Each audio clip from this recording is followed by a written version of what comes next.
Hey, 7th grade, Mr. Herzberg here. It is Wednesday, April 22nd. Wednesday means two things: the Pigman and also a journal, and going over our homework from Monday. Let's get started with the homework from Monday, shall we? In Chapter 8 of the Pigman, Lorraine says she doesn't have a very good conversation or conversations with her mother, and why is this? Well, it's a couple of reasons. Lorraine feels that her mother and her just don't get along. They don't understand one another. They're different people. Her mom's a much more hardened individual. Life has sort of hardened her. She's gone through divorce.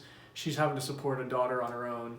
And I think that's made her a little more aggressive. And Lorraine is very more introspective and much more thoughtful than her mother. So conversations usually don't go well. They just don't understand one another. How does John feel about waiting at the Staten Island Ferry House? John loves the Staten Island Ferry House because he likes to mess with all the homeless people there. All these homeless people kind of come up to him with these grandiose stories. Some of them are panhandling.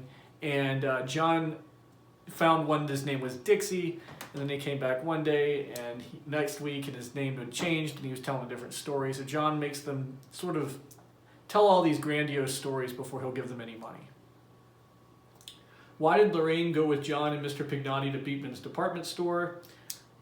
She just couldn't say no. As usual, John gets her with his blue eyes, his charm, and his handsomeness. And on top of that, she was afraid that if she let John go, he would clean out Mr. Pignotti's credit card. Again, Mr. Pignotti said, hey, I've got my department store credit card. You guys can buy anything you want if you come with me. So Lorraine kind of felt like it was her responsibility to keep John from completely taking advantage of the situation. And as usual, she kind of likes going along with John because she likes him. What omen does Lorraine see? And this is a crazy woman on the street shouting that the world is ending outside the department store, on the way to the department store. What food items are purchased? All sorts of weird food, chocolate-covered ants, candies. Also, they go to a deli and buy all these sweets and things, okay? And but mainly John gets chocolate-covered ants, and they like it. What does Lorraine get for her mother and why? She buys her mom a new pair of stockings. Her mom is a nurse, so she has to wear a uniform to work, and her stockings are always worn out. So Lorraine decides to buy her mother a pair because Mr. Pignotti says, hey, come on, Lorraine, I'll buy you anything you want. So she says, okay, well, I'll give these for my mom. How does Lorraine feel in the toy department? She feels that kids are being shown too many weapons at a young age. There's all these toy guns floating around, and there's weapons like toy swords and things, and she thinks that kids no wonder at this as they kids grow up to be so violent. What kind of logic aggravates John? How did John retaliate? John does not like people psychoanalyzing him or comparing him to his brother or his father and looking really deep in his actions. John just wants to act because he wants to act. He doesn't want to think about his actions. And he usually retaliates by outbursts of crazy behavior. You know, if someone starts questioning his motives, John handles it by doing something outlandish, like putting glue in locks or slapping on a pair of roller skates and skating through the department store. Are John and Lorraine taking advantage of Mr. Pignotti? That's an opinion question. I don't want to know right or wrong here. I would say yes. You could argue either way. Yes, they are, because why are two teenage kids hanging out with some random old guy that is a widower, and taking him to a mall and letting him spend money? I mean, yes, he could be, but also no, because they're giving him company. He's actually enjoying their company, and they're enjoying his company. So it's an debatable question. Why does Lorraine wear her new roller skates to the department store? Because she sees John doing it, and whenever John does something, she doesn't want to feel left out. Okay. All right. Let's move on to chapter 9, and then we will stop there for today. So chapter 9.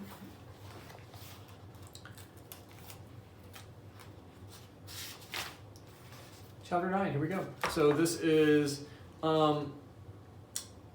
John's chapter. So we're going to get to hear John's point of view. Whenever John starts, it's always fun, because he's always going to, either fun or destructive or disturbing, one of the three with John. It goes from 104 to 110. Let's go for it. I cut that Dear Alice letter thing out because it reminded me of Norton. And there's a few other things I gotta tell you about him because he gets involved in this memorial epic a little later on. Well, Lorraine told you she thinks Norton and I hate each other. It's true.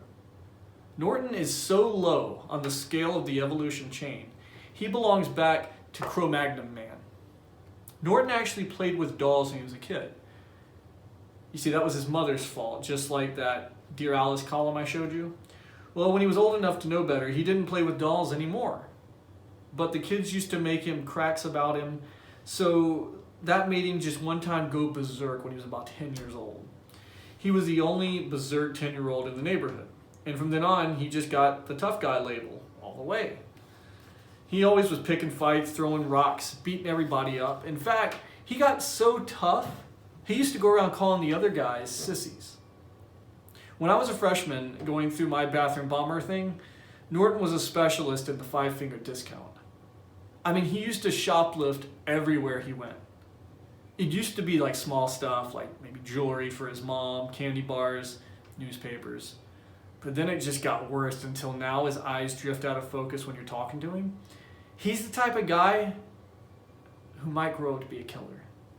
I mean, you might understand why I was suspicious when he invited me to the cemetery to have a beer just before Thanksgiving. I mean, that was like a month after Lorraine and I first met the Pigman.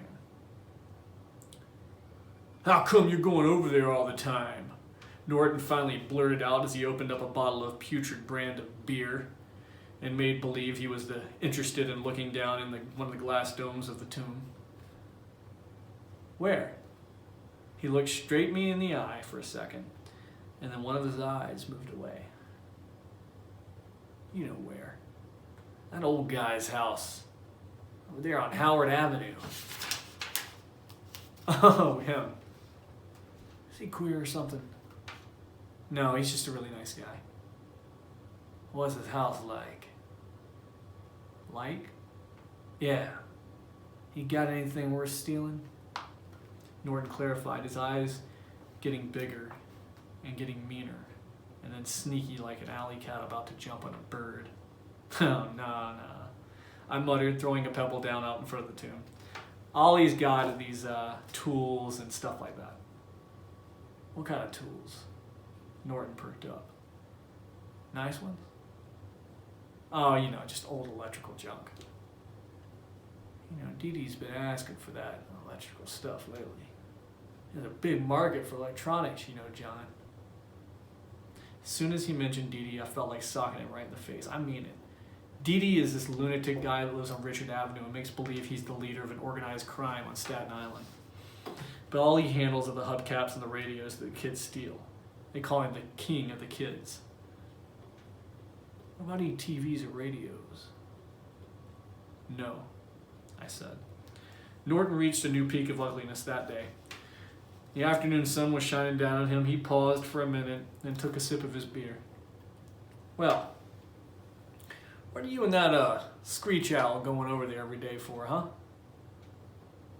I told you, don't call Lorraine Screech Owl. What if I feel like calling her a Screech Owl? What are you going to do about it?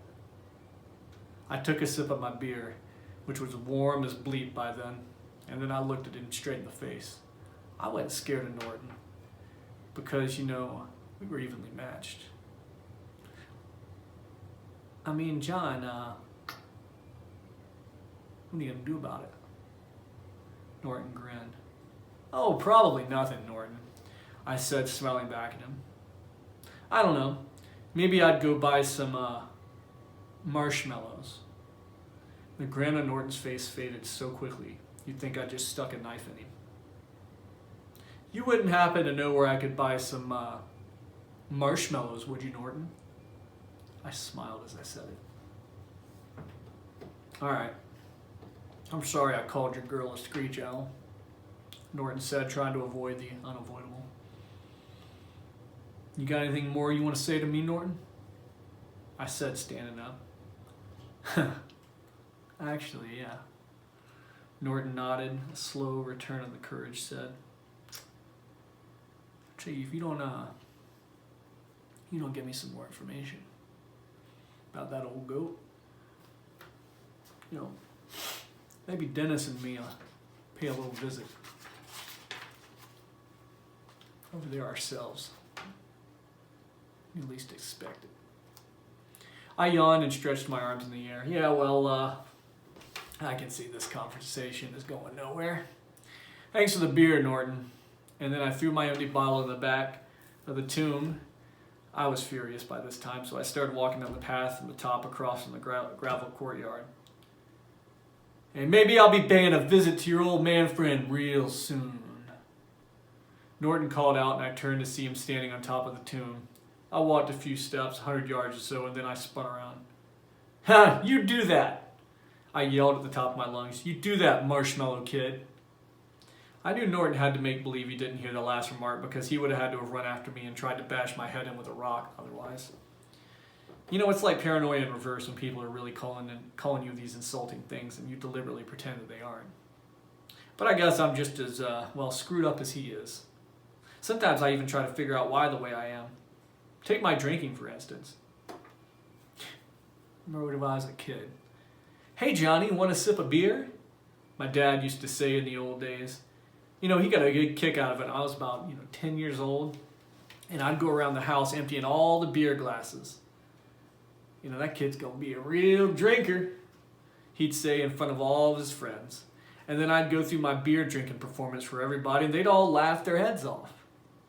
It was the only thing I'd ever done that got any attention. My brother was the one everyone liked, Kenny, the smart college one. The only thing I ever did better than him was drink beer. Chip off the old block. Some chip. When Bora got scoliosis of the liver, Lorraine told you, he stopped drinking. I didn't. Nope. I don't think I know exactly what year I noticed it, but then all of a sudden, Bora and the old lady, they got old. They didn't fight anymore. They didn't do much of anything anymore, which is why I guess I nicknamed them the way I did. They just seemed so tired all the time, and I seemed out of place at their house. I'd become disturbed and influenced, as they'd say. I'd light up a cigarette on my mother's, really worried about it. I was going to burn a hole in the rug, and if I wanted a beer, she'd get worried. I gotta rinse out the glass. John, turn your radio down, she'd say. John, you're disturbing your father, she'd say. John, you're disturbing your mother. John, you're disturbing the cat.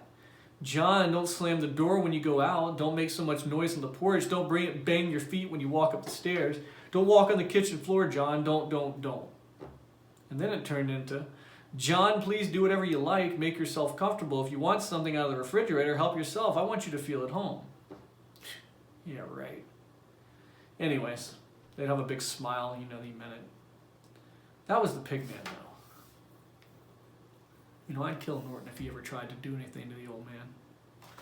All right, we're going to stop there. What an interesting way to end the chapter. Norton really made a threat there. And I'm scared that he actually means it, because Norton's the type of character that might actually follow through with it. A little bit psychopathic, if you ask me. Let me know if you have any questions. Do tonight's homework. See you guys tomorrow in the Google chat from 1:30 to 2. Talk to you later.